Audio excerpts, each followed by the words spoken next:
우리 한 절씩 나눠 읽고 11절 같이 읽겠습니다. 예수 그리스도의 종이며 사도인 시몬 베드로는 우리 하나님과 구주 예수 그리스도의 의를 힘입어 동일하게 보배로운 믿음을 우리와 함께 받은 자들에게 편지하노니, 하나님과 우주 예수를 알므로 은혜와 평강이 너희에게 거룩 받을지어다. 그의 신기한 능력으로 생명과 경건에 속한 모든 것을 우리에게 주셨으니 이는 자기의 영광과 더불어서 우리를 부르신 이를 알므로 말미암음이다.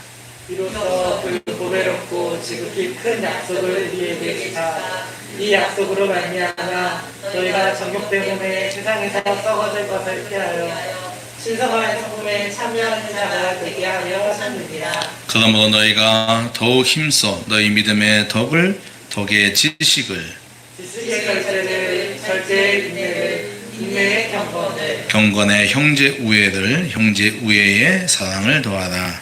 이런 것이 너희에게 있어 풍족한즉 너희로 우리 주 예수 그리스도를 알기에 게으르지 않고 열매 없는 자가 되지 않게 하려니와. 이런 것이 없는 자는 맹인이라 멀리 보지 못하고 그의 옛죄가 깨끗하게 된 것을 잊었느니라.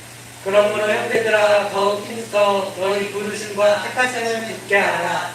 너희가 이것을 행한즉 언제든지 실족하지 아니하리라. 같이요. 이같이 하면 우리 주 곧 구주 예수 그리스도의 영원한 나라에 들어감을 넉넉히 너희에게 주시리라. 아멘. 우리 교제하는 시간입니다. 서로 인사하시죠. 반갑습니다. 반갑습니다. 잘 오셨습니다. 사랑합니다. 아름다운 마음들이 하겠습니다.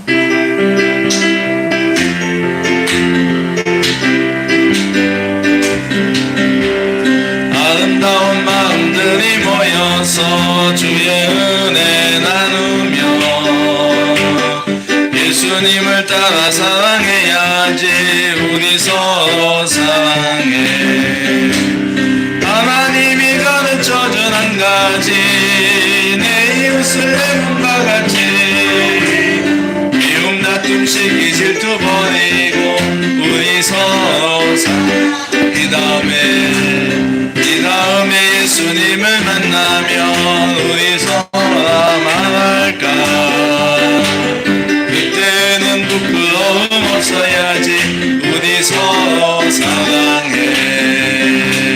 하나님이 가르쳐준 한 가지, 내 이웃을 내 몸과 같이 미움 다툼 시기 질투 버리고 우리 서로 사랑해. 사랑합니다. 우리 영상 모드는 예배드리는 모든 분들도 우리 같이 인사하시죠. 사랑합니다. 사랑합니다. 기도하고 말씀 듣겠습니다. 하나님 아버지, 오늘도 저희들에게 생명의 말씀, 진리의 말씀을, 또 우리 영혼의 말씀을 우리 영혼에 듣게 하시니 감사합니다. 주님, 이 시간도 주의 말씀을 듣게 싸우니 주님, 저희의 마음밭이 좋은 밭 되게 하여 주시옵소서. 말씀을 열린 가슴으로 아멘으로 듣게 하시고 아버지, 그 말씀에 내 삶을 비춰보며 아버지 내 삶을 점검하는 그런 시간이 되게 하여 주시옵소서. 하나님이 귀한 시간을 저희들이 허비하지 않게 도와주시고 온전히 우리의 마음을 모아서 하나님의 말씀을 집중하는 그런 성도들 다 되게 하여 주옵소서.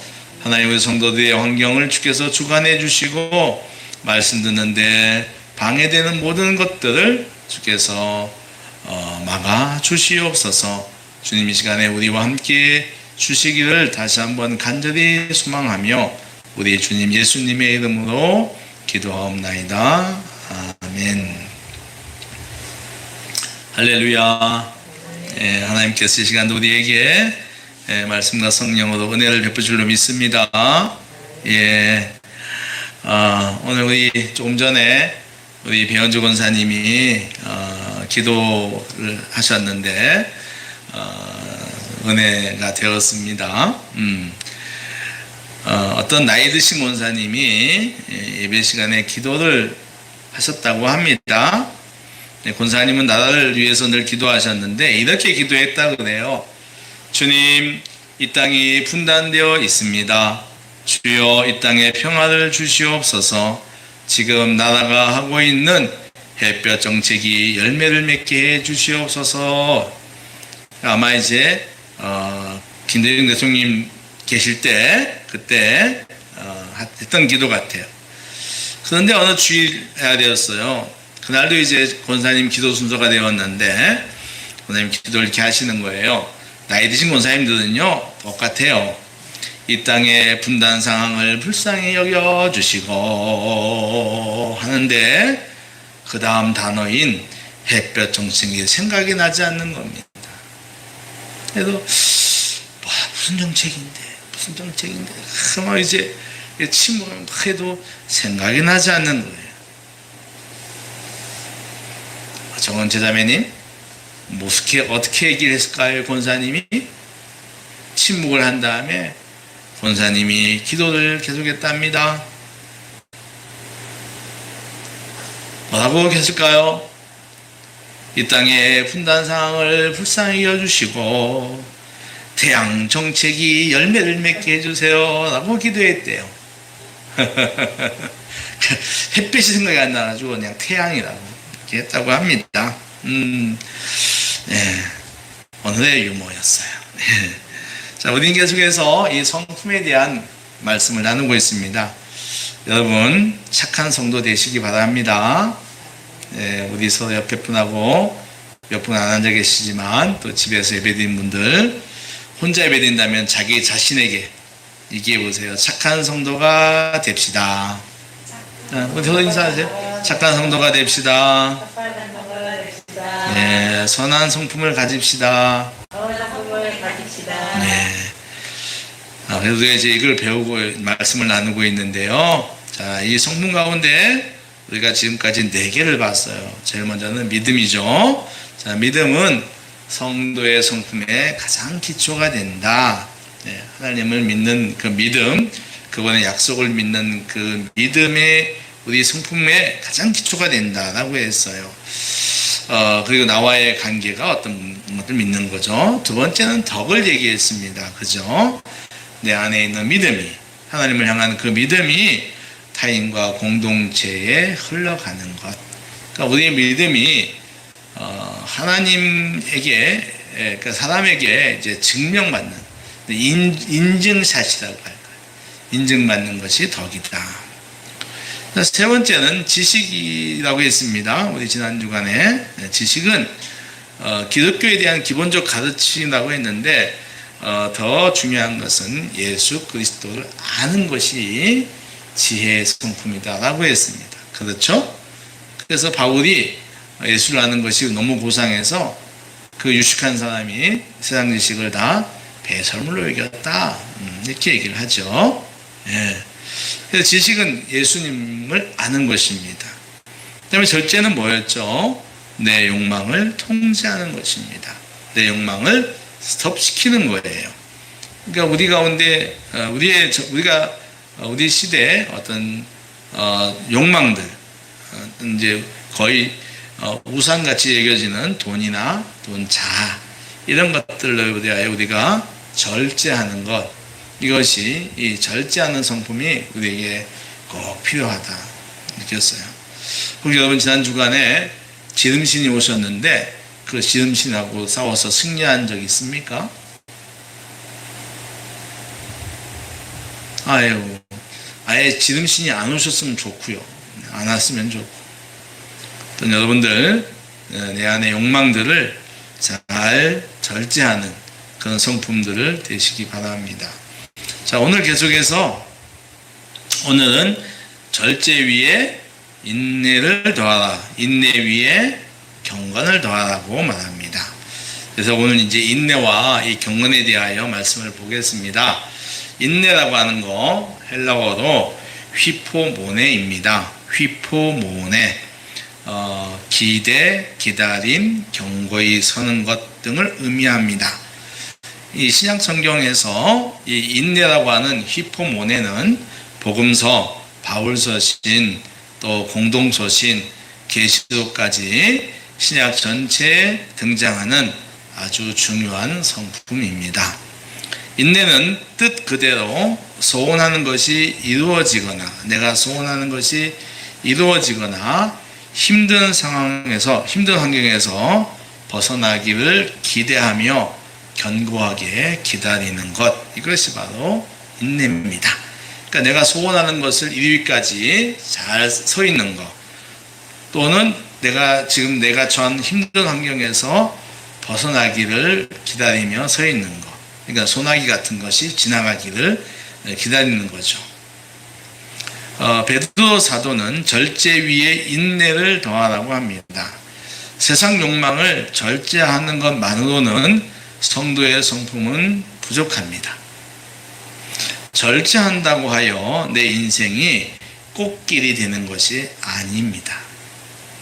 사람들은 자신들의 꿈이나 계획이 순탄하게 이루어지길 바라고 기도하지만 세상 그 어떤 일도 꽃길만 있는 것은 없습니다. 그리고요, 꽃길만 있으면 재미없을 거예요. 맨날 그냥 계속 그냥 꽃만 보고 가니까 스펙타클도 못하고 성숙도 없겠죠. 그래서 우리 인생에는 돌이 있습니다. 장애물이죠. 그 길을 막는, 그러니까 우리의 길을 가는데 가로막는 환경이 있다 이겁니다. 그 환경은 나를 걸려 넘어뜨리기도 하고 나를 믿음의 길에서 끌어내려 시궁창에 빠지게 하기도 합니다. 그 환경이 나를 걸려 넘어뜨리기도 하고 또는 나를 유혹하여 믿음의 길에서 끌어내려서 죄의 시궁창에 빠지게도 한다는 것입니다. 그러므로 우리는 따라하십시오. 인내가 있어야 한다. 이게 5명인데 지금 소리가 너무 적어요. 자, 다시 한 번 더. 인내가 있어야 한다. 인내가 있어야 한다. 예. 우리가 흔히 이제 내공이라는 말을 쓰잖아요. 그러니까 견디는 힘, 인내력 말합니다. 이 인내는 세상에서도 중요한 성품이죠. 3번 참으면 뭐가 된다 그러죠? 응? 살인도 뭐만. 이거 정은채매가 잘 알아요. 이런 속담과 세상 상식 잘 합니다. 3번 참으면 뭘 한다 그러죠? 3번을 참으면 살인도 면한다고. 아무리 큰 미움도 3번 참으면 은채매도 모르는 게 있구나. 참을 3번이면 그렇죠. 내가 틀렸어요. 참을 인 3번이면 살인도 면한다. 맞아요. 아유, 참 목사님이 문제를 잘못 내놓고 답을 지금 요구하고 있어요. 예. 세상에서도 굉장히 중요한 성품이기도 한데 이 그리스도인들에게도 이 인내는 자기 구원을 이뤄가는 과정에서 빼놓을 수 없는 성품입니다. 그러니까 인내는 자기 구원을 위해서 성도가 꼭 필요한 성품이다라고 하는 거죠. 그러면 어떨 때 인내의 성품이 필요할까요? 우리 주님께서 누가복음 21장 19절에 이런 말씀하셨어요. 너희의 인내로 너희 영혼을 얻으라고 말씀하십니다. 이게 무슨 말이냐면 어떤 그 환난 이런 것 어려움일 때 얘기를 하는 거예요. 21장이 이제 세상 이제 종말 환난에 대한 이야기니까. 그러니까 너희의 인내로 너희 영혼을 얻어라. 인내로 너희가 구원을 얻어라고 한 뜻입니다. 여러분 우리가 잘 알고 있는 비유 가운데 씨 뿌리는 비유가 있지요. 이 비유는 마태, 마가, 누가 세 복음서에 나오는데 주님은 이 비유를 통해서 좋은 밭이 되라고 합니다.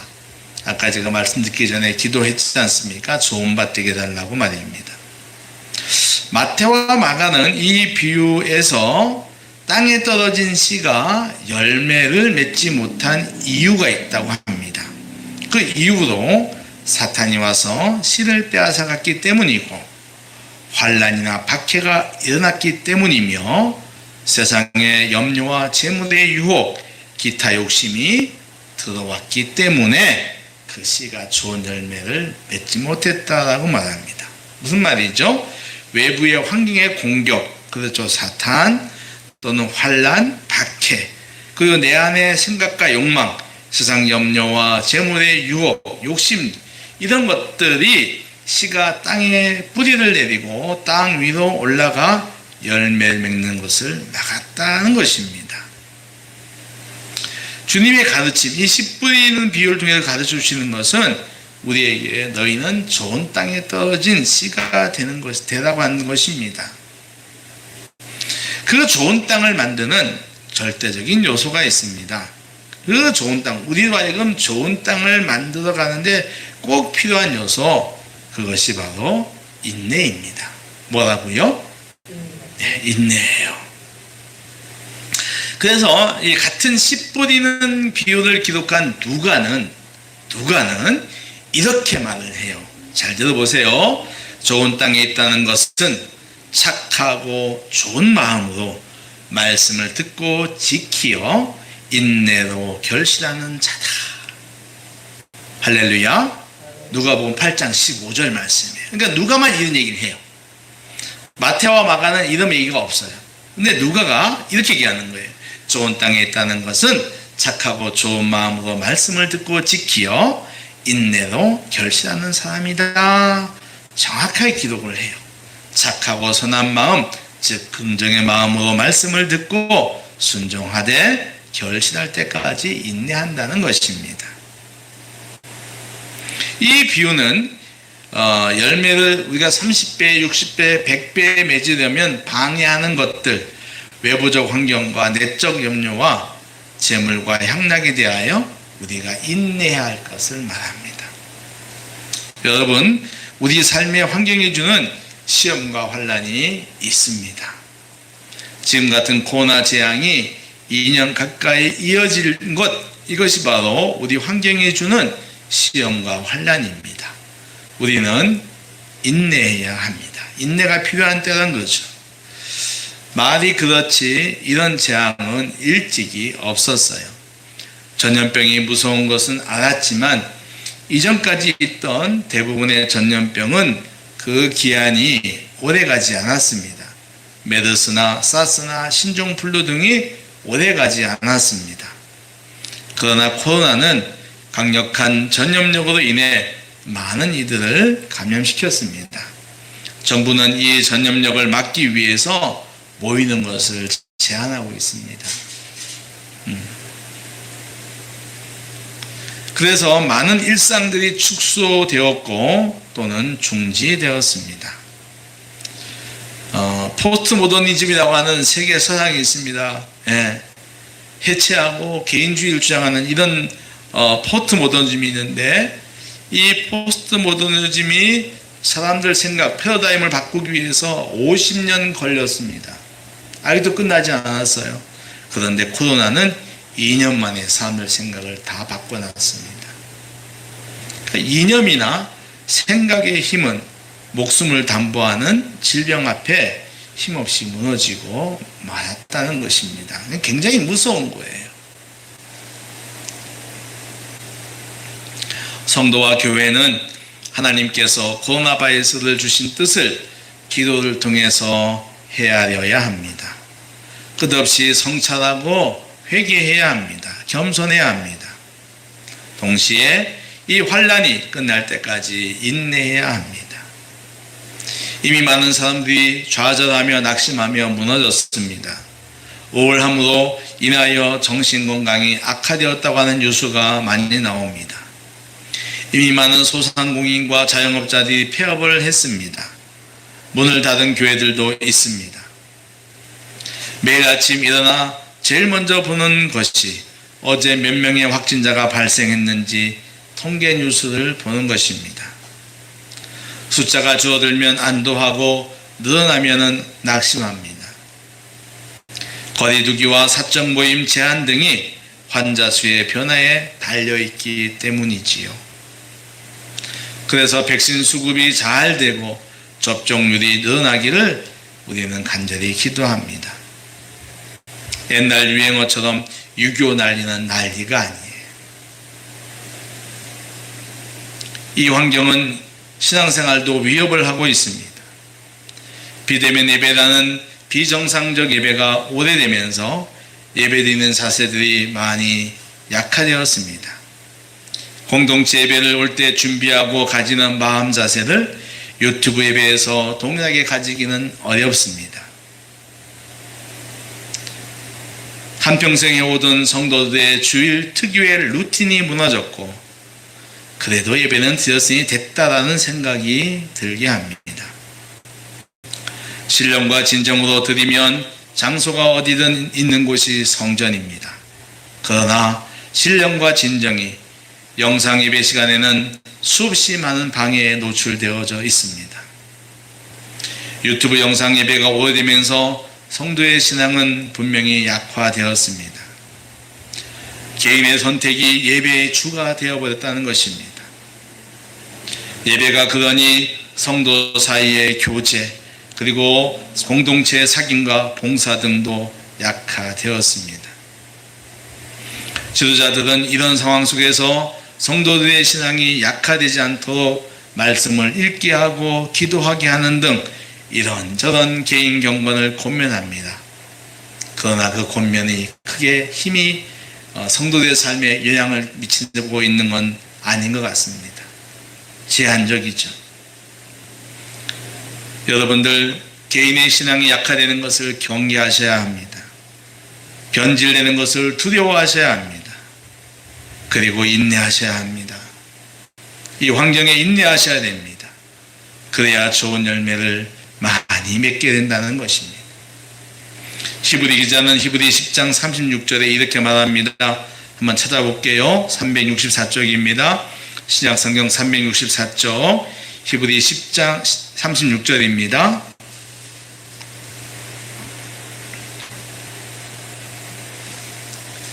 히브리 10장 36절입니다. 364쪽이에요. 신약성경 364쪽 같이 읽어보겠습니다. 다 찾으셨나요? 예, 같이 읽죠. 시작. 너희에게 인내가 필요함은 너희가 하나님의 뜻을 행한 후에 약속하신 것을 받기 위함이다. 아멘. 하나님께 인내가 필요한 것은 하나님 뜻을 행한 후에, 그러니까 인내가 하나님 뜻이라는 거예요. 약속하신 걸 받기 위한 거예요. 그 약속하신 것이 뭡니까? 열매지요. 열매입니다. 히브리 기자는 이 외에도 그 10장 앞에 32절, 34절에서 지속적으로 인내할 것을 강력히 촉구하고 있습니다. 10장 32절, 34절에는 지난날 과거에 세상에서 수없이 많은 손해를 보면서도 하나님께 약속하신 것을 받기 위해서 참았지 않느냐, 그러니 지금도 참으라고 말합니다. 자, 우리 34절로 한번 읽어볼게요. 10장 34절. 예, 그 앞에 있죠. 예, 원래 또 배도 수도 넘어간 거 아니죠? 예, 히브리 10장 34절입니다. 같이 읽죠. 시작. 너희가 갇힌 자를 동정하고 너희 소유를 빼앗기는 것도 기쁘게 당한 것은 더 낫고 영구한 소유가 있는 줄 압니다. 35절. 그러므로 너희 담대함을 버리지 말라. 이것이 큰 상을 얻게 하느니라. 아멘. 예, 그 과거에 빼앗기고 뭐 이런 것 갖다가 기쁘게 하지 않았냐 이거예요. 그러니까 왜 그렇게 하냐? 영구한 소유가 있기 때문에 너희가 믿었지 않느냐? 그러니까 그 정신으로 지금도 담대해라 이런 얘기입니다. 그러니까 이 담대함은 믿음의 견고함이죠. 예. 그러니까 믿음의 견고함을 지키라고 하는 겁니다. 이 말은 무슨 말입니까? 인내하라는 거예요. 뭐하라? 인내해라. 인내하라고 하는 거예요. 그러면 하나님께 주신 것을 받을 수가 있다고 하는 겁니다. 또한 12장 1절은 인내로서 우리 앞에 당한 경주를 하라고 합니다.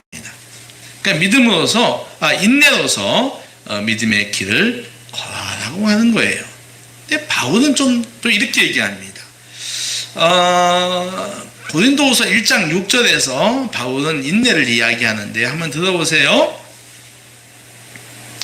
우리가 환난 당하는 것도 너희가 위로와 구원을 받게 하려는 것이고 우리가 위로를 받는 것도 너희가 위로를 받게 하는 것이니 이 위로가 너희 속에 역사하여 우리가 받는 것 같은 고난을 너희도 견디게 하느니라. 인내하게 한다는 뜻입니다. 여기서 바울은 교회 안에서, 그러니까 고린도 교회를 위해서 자신이 행하는 일을 말하고 있는 거예요. 고마워요. 그래도 고개를 들어서 핸드폰을 놓고 목사님 맞아서 너무 고마워요. 하품 계속해도 괜찮겠어요. 즉 인내해야 할 자리로서 교회에 맡은 일을 말하고 있는 겁니다. 그러니까 주님의 몸인 교회를 섬기는 데는 기쁨만 있는 것이 아니에요. 그렇죠. 자, 보세요. 오늘도 우리 아침에 은채자매님이 빨리 와야 되는데 늦잠을 잤어요. 잠도 못 자고 딴 데 갔다. 근데 이거 괴로워요. 그래도 남편하고 같이 못하지만 킥보드 타고 막 속으로 잠도 못 자고 참 내가 이거 지금 내가 이 PPT 보고 그런 생각이 들 때가 있지 않을까요? 아니랍니다. 감사해요. 그러니까 우리의 마음가짐에 따라서 교회 일 하는데 기쁨과 고난이 왔다 갔다 합니다. 근데 분명 고난이 있어요. 근데 이 고난을 바울은 참아낸다는 것입니다. 그래야 자기 구원의 성숙이라고 하는 열매, 공동체의 덕이라고 하는 열매가 맺힌다고 하는 겁니다. 그런데 이 구절을 보면 인내와 함께 위로가 강조되고 있어요. 뭐가 강조되고 있다? 위로. 따라하세요. 위로. 그러니까 무슨 말이냐면 이 인내는 위로를 통해서 유지되는 걸 말해요. 그러니 교회 공동체를 위해 봉사할 때 오는 고난, 그 고난은 서로의 위로를 통하여서 인내할 수 있다는 것을 잘 새겨야 합니다. 그러니까 당연히 그것도 못 참아? 왜 이렇게 인내심이 없어? 하기 전에 먼저 그 사람을 위로해야 한다는 것입니다. 무슨 말인지 이해 가세요? 힘드시죠? 잘할 수 있습니다. 힘내십시오. 그 마음 이해합니다. 그러니까 이런 것들이 서로에게 인내하게 한다는 거예요. 그 일을. 그렇지 않나요? 그것도 못해? 그것도 못 참아? 막 하면은 잘 안 됩니다. 그래서 서로에 대한 위로가 인내를 계속 이어가게 하고요. 이 위로와 함께 인내를 지속하게 하는 것이 또 하나가 있어요. 따라해 보세요. 변화에 대한 소망. 우리가 이제 인내한다는 목적이 뭡니까? 그건 이제 내가 소원하는 것을 이루어질 것이라는 것. 그죠? 힘든 오늘이 변할 것이라고 하는 것을 분명히 믿을 때 우리는 인내할 수가 있어요. 로마서 8장 25절에 이렇게 말합니다. 만일 우리가 보지 못하는 것을 바란다면 우리가 보지 못하는 것을 바란다면 참음으로 기다려야 한다. 인내는 소망이 있을 때 지속 가능합니다.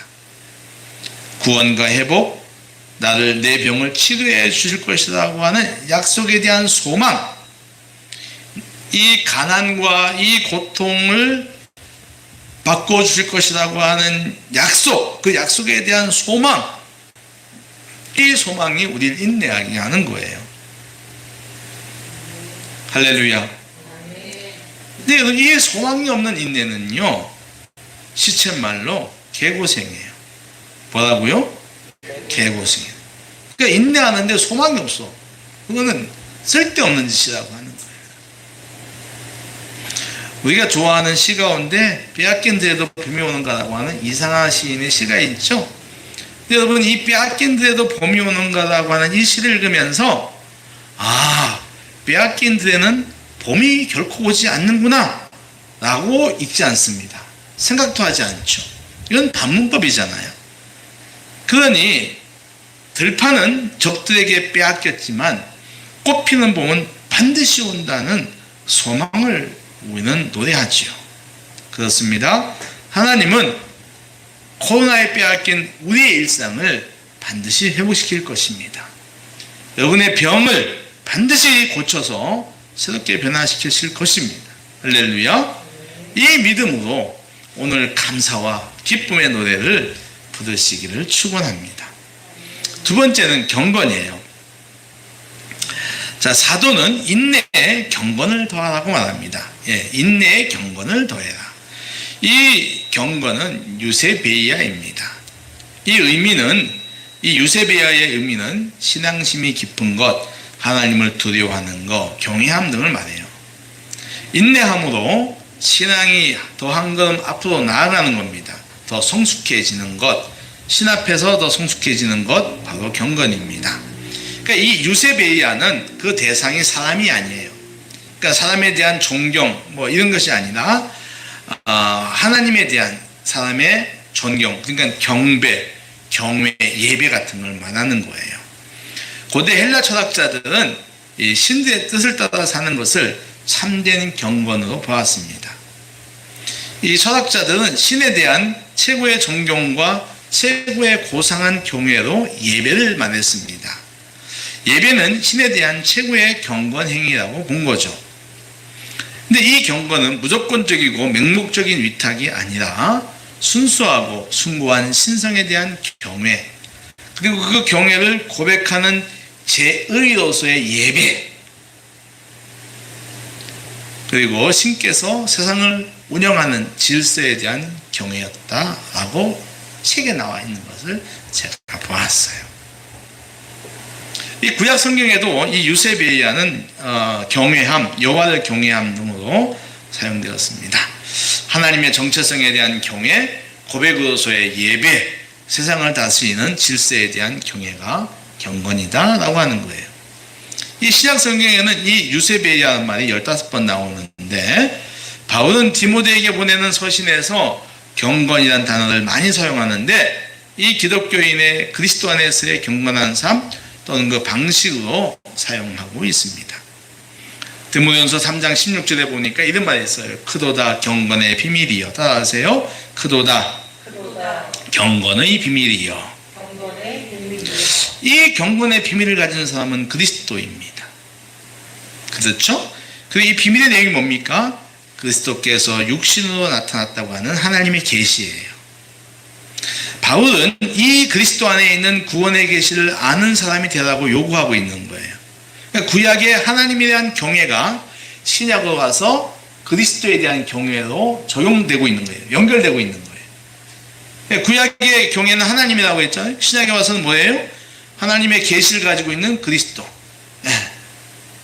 그분을 경외하는 것이 경건이다 라고 하는 겁니다.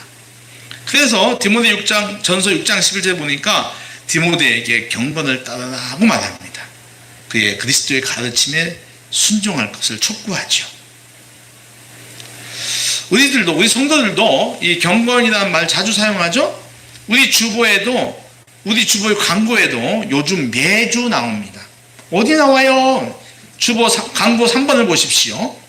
광고의 3번을 보면은 증언자의 하늘밖과 성경 통독을 통해 개인 경건이 약화되지 않도록 경건 나와요. 이게 유세베이아예요. 예. 그리스도를 알고 경외하며 따르는 삶 경건입니다. 중요한 것은 아까 말씀드린 것처럼 이 단어의 의미인 대상이 신이라는 사실이에요. 아주 중요해요. 그러니까 뭐냐면 신이라고 하는 사실은 세상과 구별된 것을 말해요. 그렇잖아요. 신은 보이지 않잖아요. 그러니까 거룩을 얘기하는 거예요. 무슨 뜻인가 하면 경건은 일반적인 도덕적 행위에 들어가는 것이 아니라는 거예요. 우리가 말하는 윤리 도덕적인 행위와 다르다는 것, 뛰어넘다는 것입니다.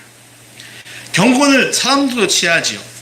이 디모데서에 나오는 이 경건을 취하는 사람 나오는데 거짓 교사들이에요. 그들은 잘못된 자기들의 공로를 경건으로 주장했어요. 한번 찾아보겠습니다. 341페이지, 신약성경 341페이지 찾아볼게요. 디모데전서 6장 5절입니다. 여러분 한번 찾아보세요. 디모데전서 6장 5절. 신약성경이에요. 341조. 자, 찾으셨습니까? 우리 같이, 여기 6명 앉아 있으니까 우리 같이 목소리를 읽으면 좋을 것 같아요. 시작. 마음이 부패하여지고 진리를 잃어버려 경건을 이익의 방도로 생각하는 자들의 다툼이 일어나느니라. 아멘. 그러니까 이 사람들은 경건을 갖다가 자기 이익의 방도로 사용했다는 거예요. 네, 자기 이익의 방도. 이런 사람들은 경건의 모양은 있었지만 경건의 능력을 부인했습니다. 그래서 바울은 디모데에게 이런 사람들과 헤어져라, 돌아서라 라고 디모데후서 3장 5절에 말합니다. 이 당시 거짓 교사들이 누구냐면 영주주의자들이에요. 그러니까 영은 선하고 육은 악하다고 하는 이분법적인 사고 가진 사람들 또 있었어요. 금욕주의자들. 예, 맨날 금식하고 하는 이런 사람들. 이들은 성도들에게 경건을 잘못 이야기했습니다. 예배, 기도, 봉사 등을 주장했지만 그 본질적 의미를 부인했어요. 그리스도를 부정한 것입니다. 가장 중요한 경건의 핵심인 그리스도를 부정한 겁니다. 성도에게 경건이 윤리나 도덕적이 될 수 없는 것은 그리스도의 사건을 근거하고 있기 때문입니다. 유세베야는 하나님을 창조주이자 그리스도의 성육신 구원을 경외하는 분명한 고백과 일상적 행동을 포괄한다고 하는 것입니다. 바울은 성도가 가져야 할 경건의 목적과 내용이 신앙의 본질이라고 말합니다. 오늘을 사는 우리도 경건의 모양인 예배, 기도, 말씀, 봉사를 하고 있습니다. 그러나 본질을 잃어버릴 때, 그 안에 계시는 하나님 예수 그리스도를 망각할 때 제 아무리 화려하고 세련된 예배, 미사역으로 꾸며진 기도, 봉사도 헛것입니다. 자기와 교만에 빠진다는 것입니다. 징검다리는 올해 성경을 통독하고 있습니다. 비대면 시대에 경건이 약화되는 것을 막기 위한 것이죠. 그러므로 성경 통독을 통해 취할 것은 하나님과 그리스도에 대한 신앙입니다. 그 신앙의 유지, 강화를 위해서 성경을 통독해야 합니다. 공동체가 더불어 성경을 읽고 소통하는 것은 공동체와 개인 경건에 큰 유익이 됩니다. 하나님과 그리스도에 대한 공동체적 고백으로 하나님이 기뻐하시는 경건입니다. 다만 경계해야 할 것은 자기의 의가 나타나지 않도록 해야 합니다.